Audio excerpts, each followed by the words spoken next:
الله وبركاته. إن الحمد لله نحمده ونستعينه ونستغفره ونعوذ بالله من شرور أنفسنا ومن سيئات أعمالنا. من يهده الله فلا مضل له ومن يضلله فلا هادي له. أشهد أن لا إله إلا الله وحده لا شريك له وأشهد أن محمدا عبده ورسوله ولا نبي بعده صلى الله عليه وعلى آله وأصحابه ومن تبعهم بإحسان إلى يوم الدين ثم أما بعد. Ma'asyiral muslimin, hadirin sekalian, jamaah salat maghrib yang sama dimuliakan oleh Allah Subhanahu wa taala. Alhamdulillah, kita bersyukur kepada Allah atas segala nikmat dan segala karunia. Kembali kita dipertemukan di rumah Allah Subhanahu wa taala, di dalam salah satu majelis yang disebut oleh Rasulullah sallallahu alaihi wasallam sebagai taman daripada taman syurga, sebagaimana diriwayatkan dari Anas ibn Malik radhiyallahu ta'ala anhu. Rasulullah sallallahu alaihi wasallam bersabda, "Idza marartum bi riyadil jannah falta'u." Tatkala kalian melewati taman daripada taman syurga, maka singgahlah. Lalu Nabi ditanya ketika itu, yang mana dimaksud dengan taman syurga? Nabi menjawab, khilaquz zikr. Khalaqah yang di dalamnya ada bentuk zikir kepada Allah, ada bentuk mengingat Allah Subhanahu wa taala. Baik itu khalaqah ilmiah, majelis ta'lim, dan yang semisal dengannya. Rasulullah menyebutkan itu sebagai taman daripada taman syurga, sebab di dalam majelis ilmu ada sakinah, ada ketenangan. Dan demikianlah kehidupan di alam syurga, semuanya tenang, tidak ada kekacauan, tidak ada keributan, tenang dari sisi suasana. Demikian pula hati siapapun dari hamba Allah yang masuk ke dalam syurga. Sekali lagi, hendaknya kita bersyukur kepada Allah Subhanahu wa taala tatkala kita dimudahkan melangkah menghadiri majelis ilmu, majelis ta'lim. Dan itu artinya insyaallah taala kita akan dimudahkan untuk menuju kepada surga Allah Subhanahu wa taala. Rasulullah sallallahu alaihi wasallam bersabda, "Man salaka tariqan yaltamisu fihi ilman, sahalallahu lahu bihi tariqan ilal jannah." Barang siapa yang menempuh satu jalan, yang di jalan tersebut ia menuntut ilmu, belajar, maka ia akan dimudahkan untuk masuk ke dalam syurga. Dan alhamdulillah saat ini kita sudah berada di malam 15 Sya'ban. Itu artinya 14 atau 15 hari ke depan kita sudah masuk di bulan Ramadan. 14 atau 15 hari ke depan. Nah, kita tidak berani memastikan tanggal berapa di sisi miladiah, tapi yang jelas Ramadan masuk pada tanggal 1 Ramadan. Itu yang pastinya. Dan Ramadan masuknya ditandai dengan ru'yatul hilal, melihat bulan sabit pada tanggal 29 Sya'ban. Tatkala hilal kelihatan, bulan maksudnya bukan saya, nampak pada tanggal 29, maka keesokan harinya itu sudah masuk 1 Ramadan. itu sudah masuk 1 Ramadan di malam itu, keesokan harinya kita sudah berpuasa.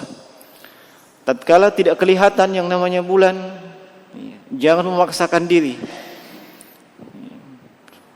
Kalau memang sama sekali tidak kelihatan, baik dengan mata telanjang maupun dengan alat secanggih apapun, tetap tidak kelihatan, tidak usah mengukur-ukuran, tidak usah hitung pakai matematika, sebab sudah ada tuntunan dari Nabi SAW, yaitu apa? Ya, menggenapkan Sya'ban menjadi 30 hari. Itu saja tuntunan yang praktis dari Nabi, sekaligus sudah meneladani Nabi SAW dan sudah menjalankan perintah Allah. Nah, terkait dengan hal tersebut, maka 15 Sya'ban ini bagi mereka yang sebelumnya tidak pernah puasa sunat, sama sekali tidak pernah puasa sunat, maka sebaiknya tidak usah berpuasa sunat sampai menjelang masuknya Ramadan. Ini berdasarkan hadis yang diriwayatkan oleh imam yang 5, seperti Imam Tirmizi, Abu Daud, dan juga Imam Nasa'i dalam sunan mereka, dari hadis Abu Hurairah radhiyallahu taala anhu, dan ini disahihkan atau dihasankan oleh Syekh Al-Albani rahimahullah. Idzan tasafa Sya'ban fala tasumuh.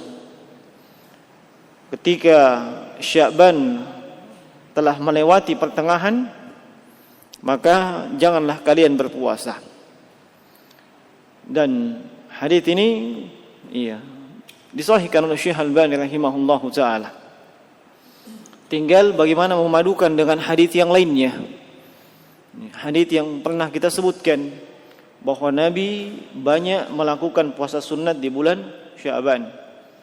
Bahkan hampir seluruh Sya'ban beliau berpuasa. Zahir hadis bertolak belakang. Dan para ulama ketika menjelaskan hal tersebut, ada beberapa hal yang mereka sebutkan untuk memadukan hadis-hadis tersebut. Di antaranya bahwasanya larangan untuk berpuasa ketika melewati 15 Sya'ban itu bagi mereka yang memang tidak pernah puasa. Dari awal Sya'ban sampai 14 Sya'ban tidak pernah puasa, maka tidak boleh memulai nanti di 15 Sya'ban. Adapun yang memang terbiasa atau sudah berpuasa di awal-awal Sya'ban, maka tidak apa-apa dia menyambungnya terus. Tidak apa-apa dia menyambungnya terus. Nah, dan Syekh Shalih Al-Fauzan hafizahullah ta'ala menyebutkan pendapat yang lainnya. Beliau mengatakan larangan Nabi SAW tersebut itu hukumnya makruh, tidak sampai kepada tingkatan yang diharamkan. Sebab ada dalil, yaitu hadis yang menyebutkan Nabi banyak berpuasa di bulan Sya'ban, yang memalingkan dari makna haram kepada makna makruh. Dan kemudian ketika masuk 29 Sya'ban ataupun hari yang diragukan apakah itu setelah Ramadan atau bukan, maka jangan berpuasa. Juga di dalam hadis Abu Hurairah radhiyallahu ta'ala anhu, sebagaimana diriwayatkan oleh Imam Bukhari dan Imam Muslim, Rasulullah sallallahu alaihi wasallam bersabda, "La tuqaddamu Ramadhana bi shaumi yawmin aw yawmain illa rajulun kana yasumu shauman falyasumhu." Jangan kalian mendahului Ramadan dengan puasa sehari atau 2 hari dalam rangka kehati-hatian. Jangan sampai sudah masuk Ramadan atau belum atau bagaimana, jangan. Nah, dan siapa yang berpuasa pada hari tersebut, hari yang diragukan, maka sungguh telah bermaksiat kepada Rasulullah sallallahu alaihi wasallam. Man shoma fi yaumi syak faqad asa Abul Qasim. Siapa yang berpuasa pada hari yang diragukan, sungguh telah bermaksiat kepada Abul Qasim, yaitu Rasulullah sallallahu alaihi wasallam. Dan sebelum masuk di bulan Ramadan, insyaallah kajian tafsir kita, mudah-mudahan Allah mudahkan, kita akan mengkaji ayat-ayat yang terkait dengan hukum-hukum puasa di bulan Ramadan. ayat-ayat yang terkait dengan hukum-hukum puasa di bulan Ramadan, yang itu dimulai dari surah Al-Baqarah ayat 183. Nah, Allah Subhanahu wa taala berfirman, "Ya ayyuhalladzina amanu kutiba alaikumus siyamu kama kutiba alal ladzina min qablikum la'allakum tattaqun." Ini ayat insyaallah taala pasti dihafal. Apakah statusnya dia dai, ustaz ataupun non ustaz, pasti biasa hafal ini. Kenapa?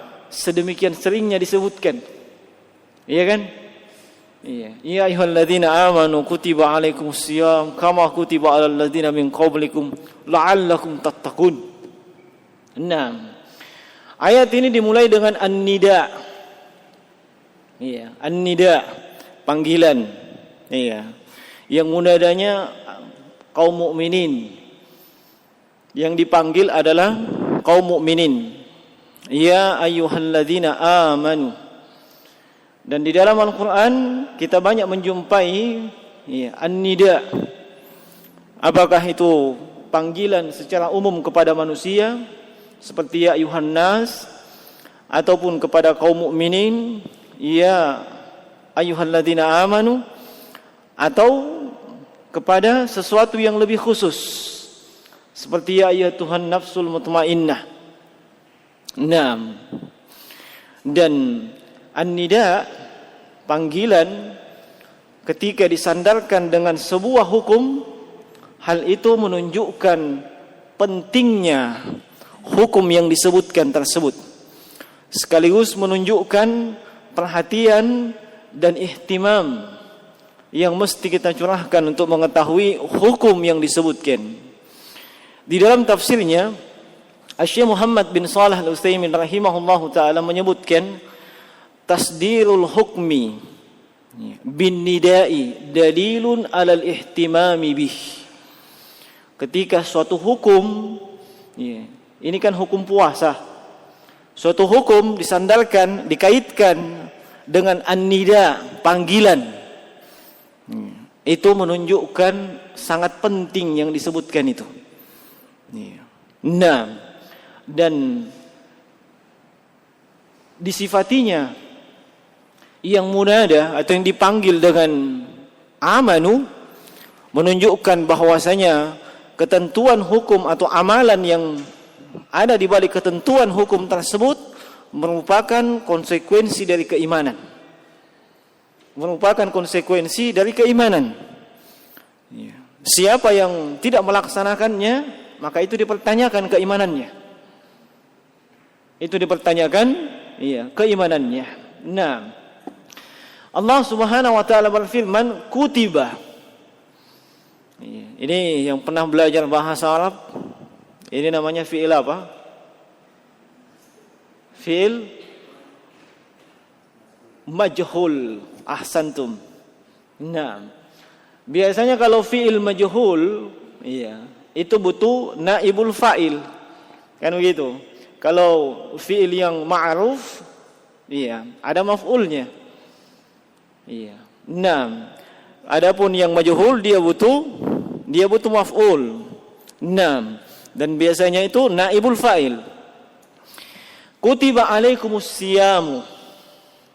Nah, siyamu di situ naibul fa'il. Nah, kutiba maknanya furidah, diwajibkan, difardukan. Nah, makna kutiba banyak sebenarnya, tergantung konteks kalimat mana dia masuk. Tergantung di konteks kalimat mana dia masuk. Di sini maknanya kata para ulama tafsir, furidah, diwajibkan, difardukan. Alaikum. Alaikum di sini siapa? Atas kaum mukminin. Diwajibkan atas kalian, atas kaum mukminin. Diwajibkan atas kalian, atas kaum mukminin, sebab ayat ini turun kepada siapa? kepada Rasulullah sallallahu alaihi wasallam. Maka khitabnya ketika itu adalah kaum mukminin yang ada di masa Nabi sallallahu alaihi wasallam. Dan diwajibkannya puasa kepada kaum mukminin itu bertahap. Tidak seperti yang kita rasakan langsung Ramadan, tidak. Di awal-awal puasa, di zaman Rasulullah sallallahu alaihi wasallam, yang wajib bagi mereka itu bukan puasa Ramadan. Bukan puasa Ramadan. Syekh Muhammad ibn Shalih Al-Utsaimin beliau menyebutkan ada beberapa marhalah. Ada beberapa tingkatan-tingkatan atau urutan sampai puasa Ramadan itu difardukan untuk kaum mukminin. Tingkatan yang pertama adalah kaum muslimin ketika itu puasanya yang wajib puasa Asyura. Puasa apa ini Asyura?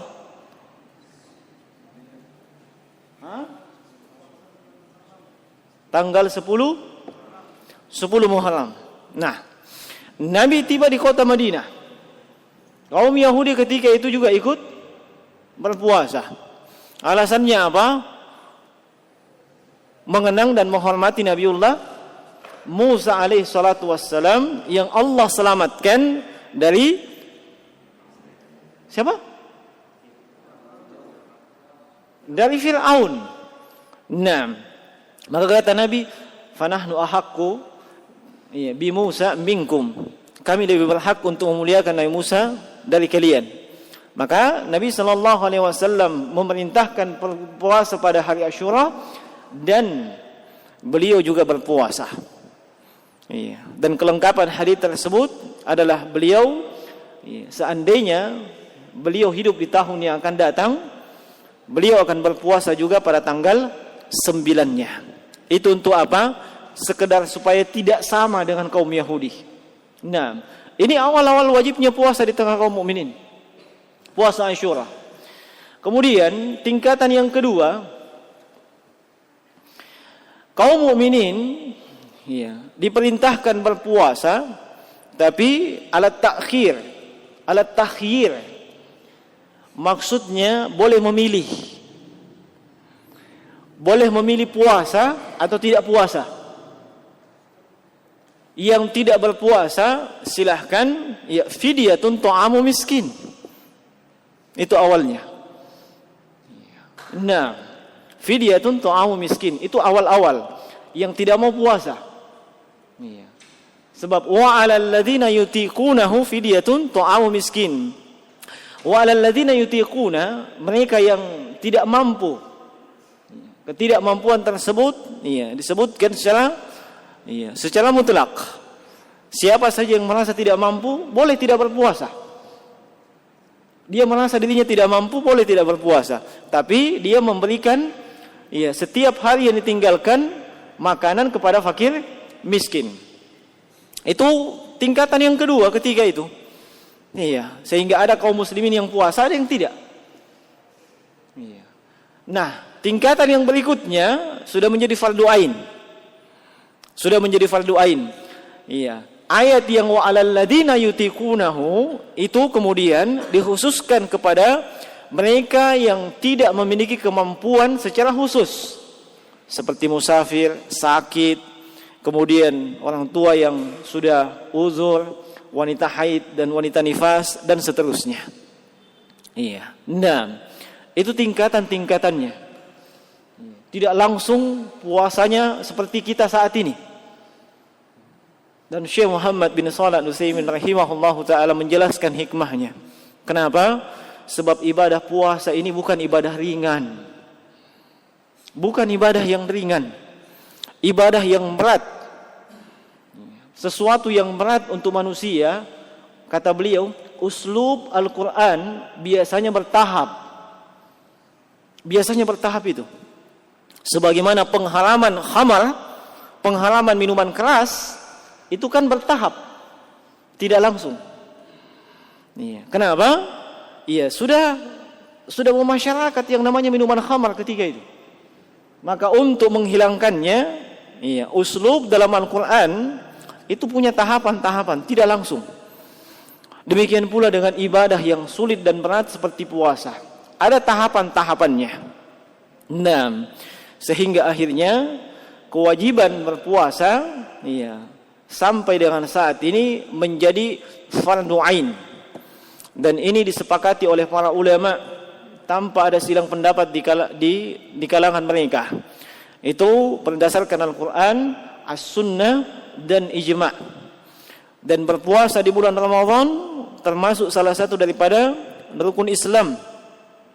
Dan awal kali disyariatkannya berpuasa di bulan Ramadan itu di tahun kedua Hijriyah. Dan selama hidup Nabi SAW itu berpuasa selama 9 kali atau 9 Ramadan? 9 tahun. Sama saja. 9 kali, 9 Ramadan dan 9 tahun. Sama saja. Sebab tidak mungkin semuanya. 9 kali tetap 1 kali dalam 1 tahun. 9 Ramadan juga namanya. 6. Nabi selama hidup hanya berpuasa selama 9 Ramadan. Dan dari 9 Ramadan ini kebanyakan beliau berpuasa selama 29 hari. Selama 29 hari. Itu kebanyakan dari 9 Ramadan yang beliau jalani. Itu untuk menunjukkan bahwasanya sekaligus meluruskan kekeliruan di tengah masyarakat. Ada di tengah masyarakat pemahaman puasa itu mesti 1 bulan 30 hari. Tidak boleh tidak, kan begitu. Harus 30 hari katanya. Padahal tidak. Dalam hitungan Hijriyah, kadang 29, kadang 30. Tidak menetap.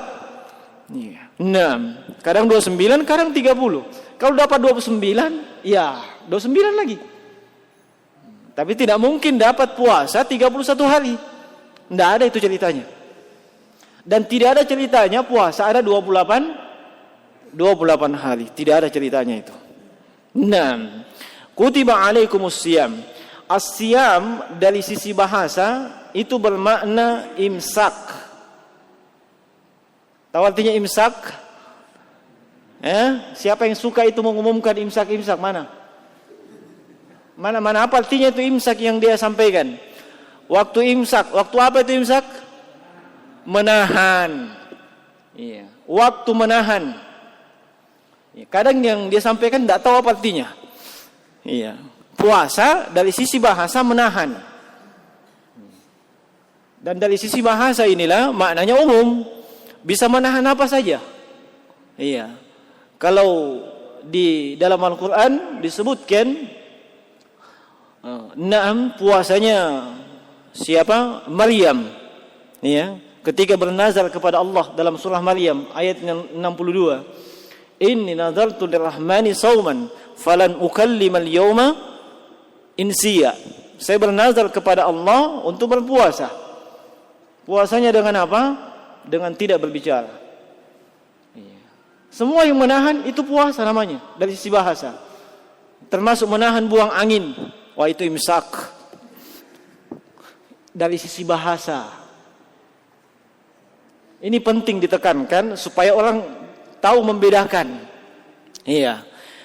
Dia menahan berbicara. Puasa juga namanya. Puasa bicara. Dia menahan diri dari minum. Puasa minum. Imsak menahan. Nah, dari sisi istilah atau terminologi, puasa itu kalau dilihat dari definisi yang disebutkan para fuqaha, itu ungkapannya bermacam-macam. Setiap mazhab punya ungkapan yang berbeda-beda, tapi tidak terlalu jauh perbedaannya, atau perbedaannya tidak terlalu signifikan.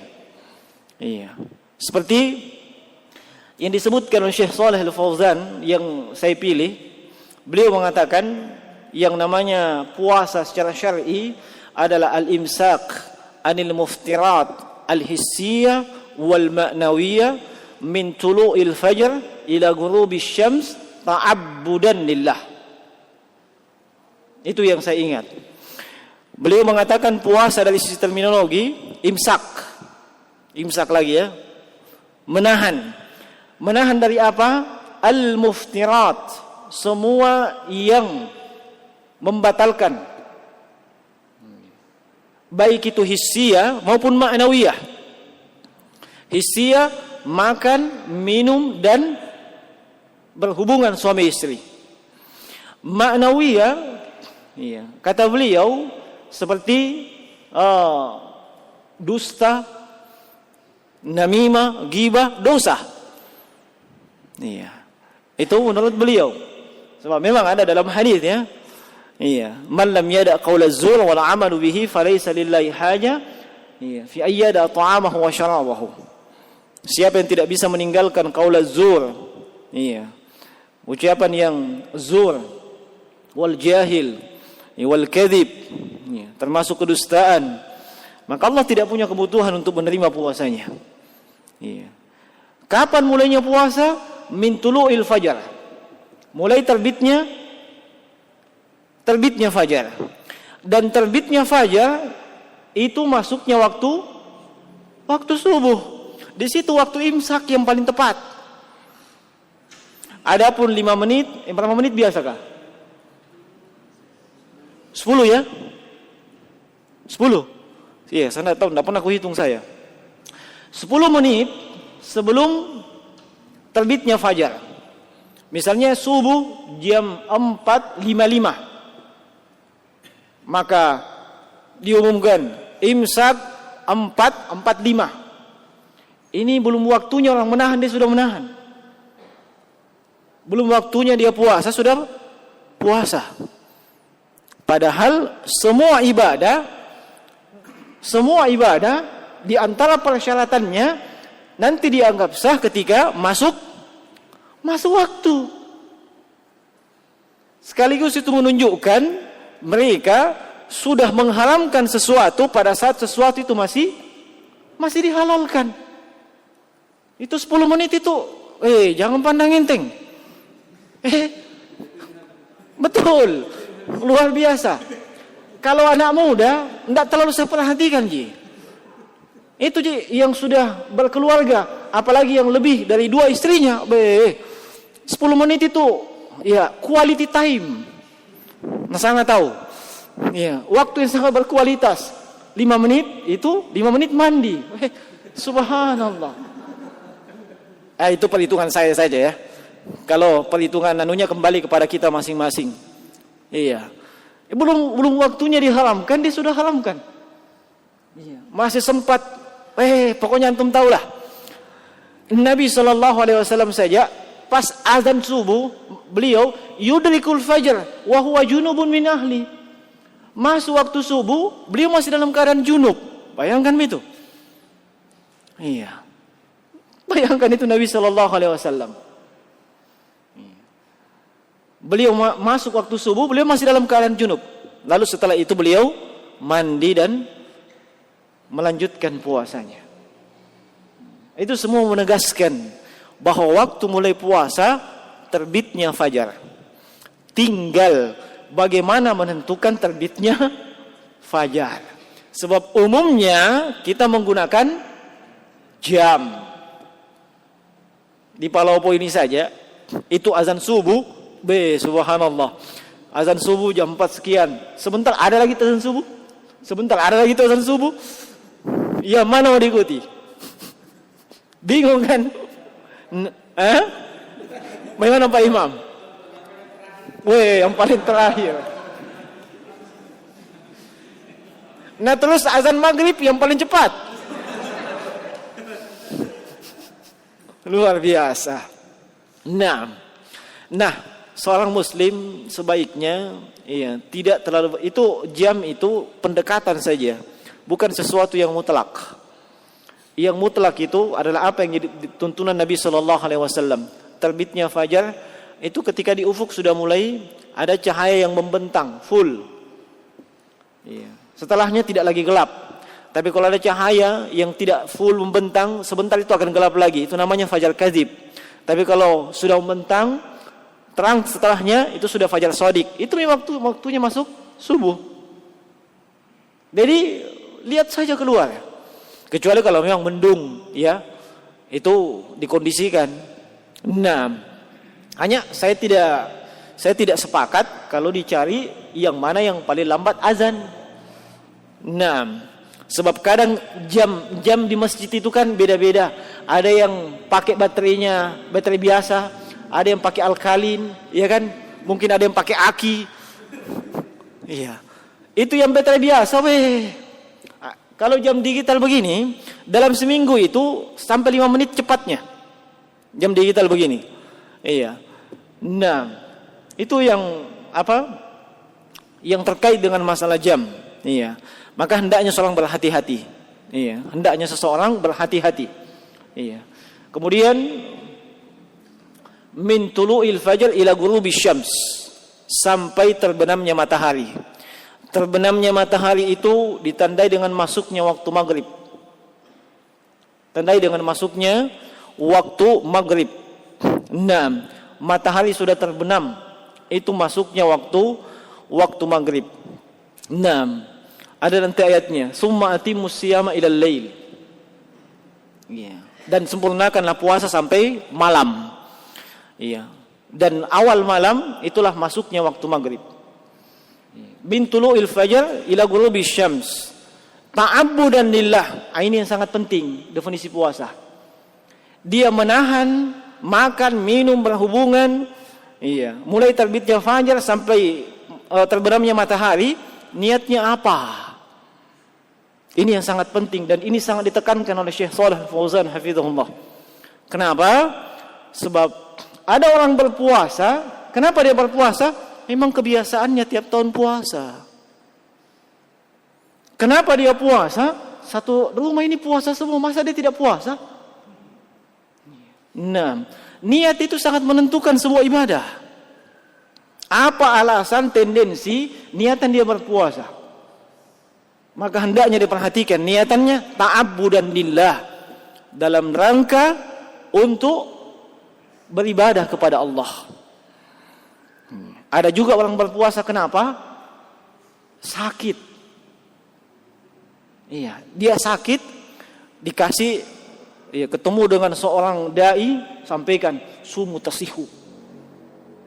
Kau mau sehat, puasa kau. Siapa bilang? Nabi katanya.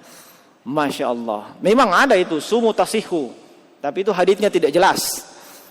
Iya. Meskipun secara makna mungkin benar. Ya, tapi secara sanad itu tidak bisa dipertanggungjawabkan bahwa itu dari Nabi Shallallahu Alaihi Wasallam. Maka hendaknya diperhatikan niatan dari puasa itu. Nih, hendaknya diperhatikan niatan dari puasa tersebut. Nah, kemudian jemaah sekalian, rahimani wa rahimakumullah. Puasa ini sudah kita sebutkan tadi termasuk ibadah yang berat dan sulit.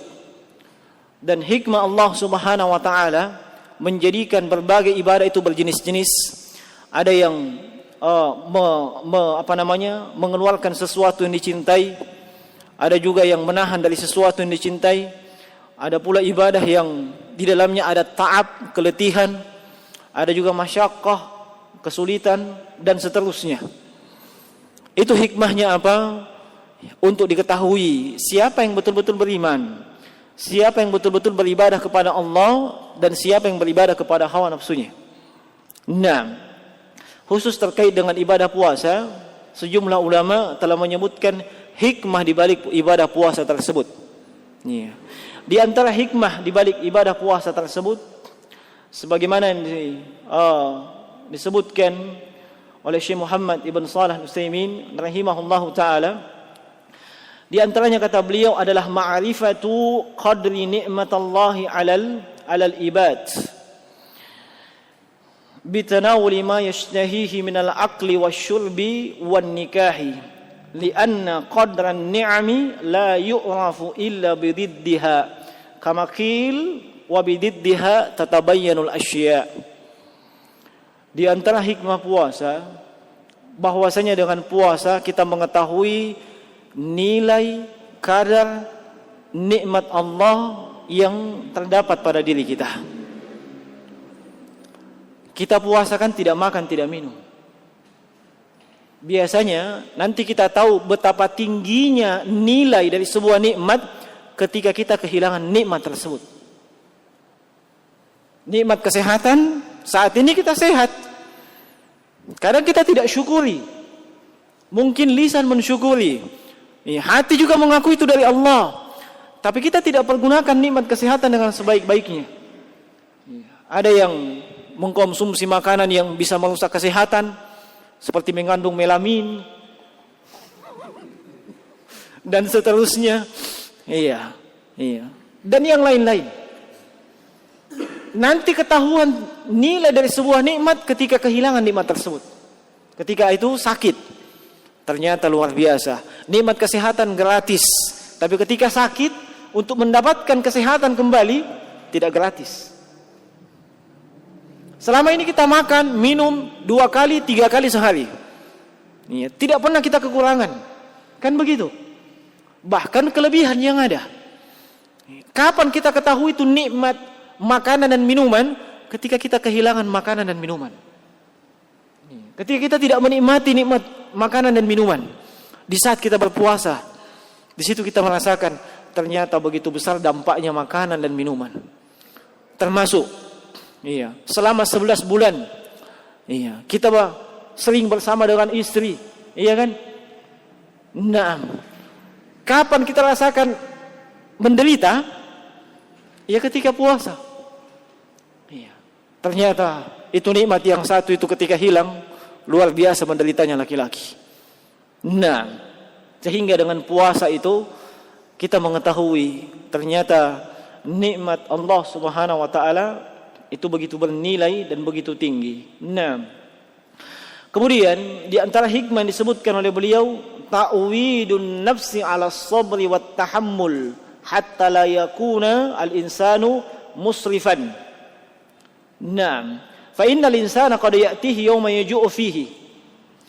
Di antara hikmahnya kata beliau, mendidik seseorang untuk bersabar. Mendidik seseorang untuk bersabar. Bagaimana bisa? Sebab terkadang di dalam kehidupan keseharian kita, terkadang ada satu masa, suatu waktu itu makanan tidak tepat pada waktunya kita dapatkan. Iya kan? Memang jadwal makan jam 12.30 kan begitu. Tapi terkadang ada keadaan-keadaan tertentu yang Allah takdirkan kita tidak makan jam 12.30. Apakah itu istri lagi sakit sehingga tidak masak? Atau pas ketika itu tiba-tiba ada bagi yang kantoran ada meeting dan seterusnya sehingga makan siang ditunda? Atau misalnya ada pengajian, tabligh akbar, panitia mengumumkan makan siang ditunda. Iya kan? Kan biasa begitu. Kenapa? Kapan makan siang dikasih cepat? Selesai makan siang, pulang nih. Sudah makan pulang. Nah ini masih ada materi. Jadi suruh sabar. InsyaAllah selesai materi ini baru makan siang. 2:30. Nah, itu mendidik kita bersabar. Mendidik kita bersabar. Kita sudah terbiasa tidak makan dan tidak minum ketika berpuasa. Masa ketika momen seperti itu tidak bisa kita bersabar? Nah, kemudian di antara hikmah dari berpuasa adalah ayya'rifal ghani hajatul fakir. Ketika kita sedang berpuasa, disitulah kita mengetahui bagaimana hakikat kehidupan seorang yang fakir miskin. Hakikat kehidupan seorang yang fakir miskin. Kita setiap hari makan dan minum 3 kali sehari. Fakir miskin belum tentu 3 kali sehari. Kadang sekali, kadang 2 kali, kadang tidak ada. Tentunya mereka merasakan lapar, merasakan haus. Mereka merasakan haus dan lapar itu karena memang tidak ada. Kita berpuasa itu ibadah, kita merasakan lapar dan haus. Disitulah kita merasakan, oh ini yang dirasakan saudara saya yang fakir. Padahal mereka tidak puasa. Setiap hari mereka merasakan itu.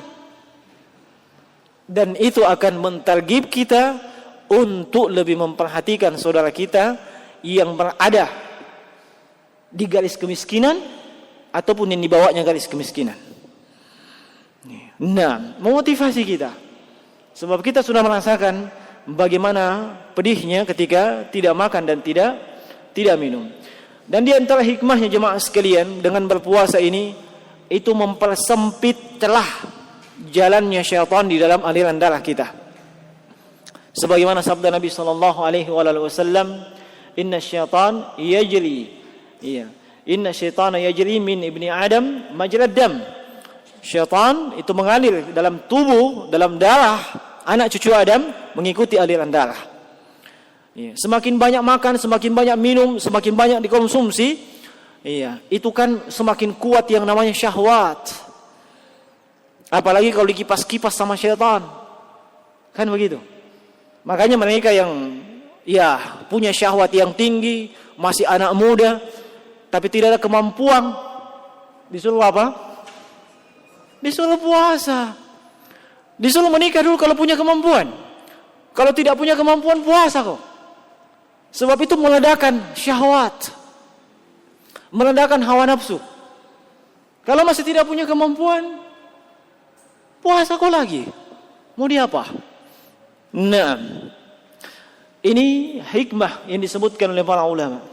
Nah, kemudian hikmah yang lainnya kata beliau, masuk waktu ya? Sudah masuk waktu? Belum?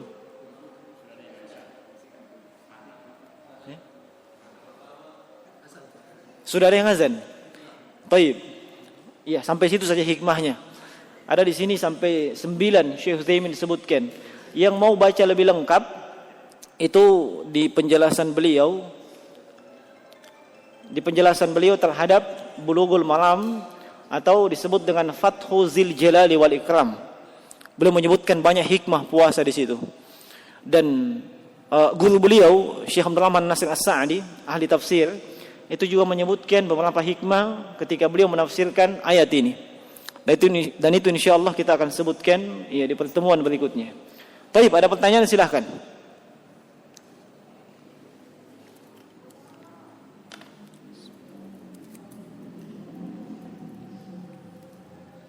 Alhamdulillah kalau sudah paham.